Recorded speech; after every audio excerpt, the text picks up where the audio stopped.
Éric Parent est un président visiblement apprécié et heureux. Heureux de retrouver comme tous les après-midi ses amis adhérents du GEM Les Ch'tis Bonheur à Fâche-Tuménil. Les GEM, groupe d'entraide mutuelle, des associations issues de la loi de 2005 qui reconnaît le handicap psychique. Des lieux de vie et d'échange surtout pour tous leurs membres qui trouvent ici chaleur et convivialité. C'est un tremplin aussi pour rejoindre la vie active. Et puis bon, on vient trouver les autres, le bonheur de parler, le bonheur de se confier. Rompre l'isolement, retrouver le goût des rencontres et du partage à travers des moments simples. C'est la philosophie des GEM. Et visiblement, ça marche. Il prend les plus gros chiffres. Petit à petit, bon, l'oiseau a fait son nid, comme qui dirait. Puis bon, je lui ai dit, ici, c'est ma seconde maison. Moi, je sors, je vois du monde, et puis moi, ça me fait du bien. Au lieu de rester à la maison toute seule, broyer du noir, et ici, non. On s'entraide, on fait de la couture, on fait tout, quoi. On se sent pas en train d'être jugé, on est comme on est, quoi. C'est ça qui est bien. Chez les Ch'tis Bonheur, on a donc trouvé des adhérents heureux. Heureux de préparer le repas de Noël en compagnie d'Audrey, l'animatrice, ou d'échanger ses connaissances avec d'autres. Mais ce n'est pas une exception. Dans le Nord-Pas-de-Calais, il existe 16 GEM, 16 univers différents, mais une seule et même façon de conjuguer le mot « partager ». Nous voici à Grande-Synthe, avec les adhérents d'À tout cœur. L'heure du repas approche et tout le monde y va de son petit coup de main. Le ding-dong de la porte d'entrée signale l'arrivée de nouveaux venus. Ici, personne n'est laissé de côté. Nelly, la présidente, y veille plus que tout, heureuse d'apporter aux autres tout ce qu'elle a en elle. Ça m'apporte beaucoup de choses. Je me sens utile. Voilà. C'est quelque chose en moi. J'aime beaucoup le GEM. J'aime les adhérents. Et quand je les vois heureux, je suis contente, je suis heureuse. Voilà. Quand on m'a dit que j'allais être présidente, j'aime pas le mot président, j'aime pas, je suis adhérente. Nous sommes dans un groupe d'entraide mutuelle. C'est 3 mots qui veulent tout dire. Et entraide, c'est vraiment que tout le monde met la main à la pâte. Il faut que tout le monde fasse quelque chose, même si c'est un petit quelque chose, du moment qu'il a apporté son aide. Au menu du jour, les tomates farcies cuisinées par une adhérente. 2 fois par semaine, les mardis et jeudis, tout le monde se retrouve ainsi autour d'un repas.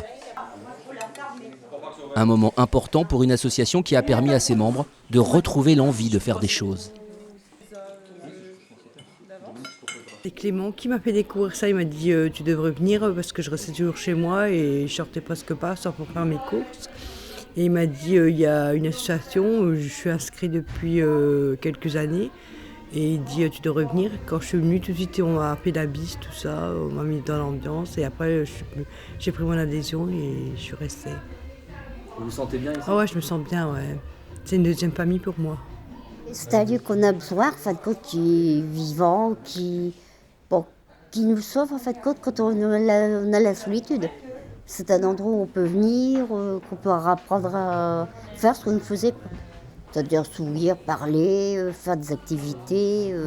Vraiment, on accueille les gens pour les soutenir soit la maladie ou la tristesse. On leur apprend à refaire leur vie seule. C'est-à-dire qu'on les accompagne, puis après, s'ils trouvent qu'ils peuvent faire le chemin, peuvent sortir, faire à manger, ils ont eu un soutien, qui sait s'ils peuvent le refaire chez eux. C'est le but, en fin de compte. J'arrive. Et ce n'est pas Jean-Jacques qui dira le contraire. Il est le coordinateur d'À tout cœur. Il y a des personnes, par exemple, ici qui ont découvert qu'ils avaient des talents de peintre, par exemple. Donc ça a permis la rénovation du local. On a une personne aussi qui s'est découvert un talent de pâtissier, donc on l'aide pour qu'il puisse réaliser des gâteaux pour tout le groupe. Donc c'est vrai que c'est assez gratifiant pour eux. En attendant, il faut débarrasser, et là encore, c'est un travail collectif. Prochain repas en commun dans une semaine. Cette vie sociale, c'est une victoire pour les représentants de l'UNAFAM, l'une des plus anciennes associations de familles touchées par les maladies psychiques. Notre espoir, c'est que par le GEM, avec le GEM, nos proches qui souffrent de troubles psychiques puissent progressivement reprendre pied, puissent progressivement se réinsérer dans la société. Parce que les activités qui sont proposées à l'intérieur du GEM leur correspondent. Ce sont les membres du GEM qui proposent ces activités. Ils proposent des sorties, du dialogue. Il y a du dialogue, du lien. Et ça, pour nous, c'est essentiel. C'est essentiel aussi pour la continuité des soins et pour éviter les réhospitalisations. Et en ça, le GEM est capital. De retour dans l'un des GEM de la région, la Pause, à Roubaix. Et pourtant ici, on dirait qu'on ne s'arrête jamais. Ce jour-là, les adhérents sont invités à choisir leur future sortie. Théâtre, spectacle, concert, ils pourront y aller dans le cadre d'une soirée organisée par l'association ou bien seuls. Juste à côté, Jean-Yves et Tahar échangent autour de cette autonomie retrouvée par les uns et les autres. C'est aussi l'un des buts des GEM. C'est vrai que depuis 2 ans, on s'aperçoit que les gens qui s'entendent bien, ils s'organisent entre eux. Ils n'attendent plus que ce soit la Pause qui organise une sortie. L'un des buts de ce groupe d'entraide mutuelle, c'est de nous rendre autonomes, c'est de faire des choses de manière autonome. Et justement, ce groupe fait des choses autonomes, organise des sorties. Comme moi, cette année, je me suis inscrit à un club de sport. Ça fait très très longtemps que je n'ai pas fait de sport, mais c'est grâce au groupe d'entraide mutuelle. Je me suis dit d'abord, il faut que je renoue avec le contact social, donc ici, avec l'extérieur. Donc j'ai participé à des sorties à l'extérieur. Et puis cette année, je me suis inscrit à Lille, dans un club de Kung-Fu, et je me sens très bien, je me sens épanoui. Je me suis inscrit aussi à une formation de remise à niveau. Je compte devenir aide-soignant, si Dieu le veut. Frédéric, la coordinatrice, se félicite de l'implication des adhérents. Son rôle est précisément de les faire participer au maximum. Nous, les animateurs ou les coordinateurs, on n'est pas là pour faire à la place d'eux. On est plutôt dans ce qu'on appelle le faire-faire. Si c'est moi qui m'occupais de tout le fonctionnement, l'asso, elle n'aurait pas la même façon de tourner. L'intérêt, c'est pas de faire à ma mode à moi, c'est de les accompagner pour que ça fonctionne à leur façon. Non loin de là, c'est l'atelier choral. Tous les mercredis, ils sont un petit groupe à se retrouver autour de la chanson.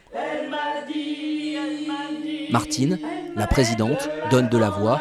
Elle prend son rôle à cœur et la vie du bon côté. J'ai vraiment de la chance. Parce que dans mon malheur, j'ai eu la chance de rencontrer des personnes. Et j'ai encore toujours de la chance. Je dis, tiens, derrière la porte, il y a peut-être une nouvelle amitié. Je suis positive. Avant, il faut éviter d'être négatif. Moi, je suis positive.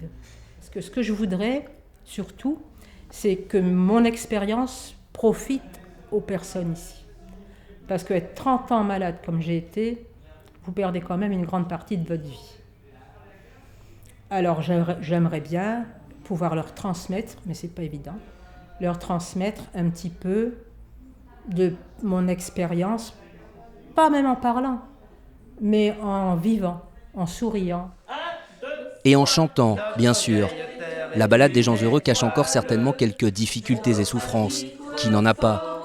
Mais les paroles de la chanson, après tout, résument bien l'atmosphère qui règne ici,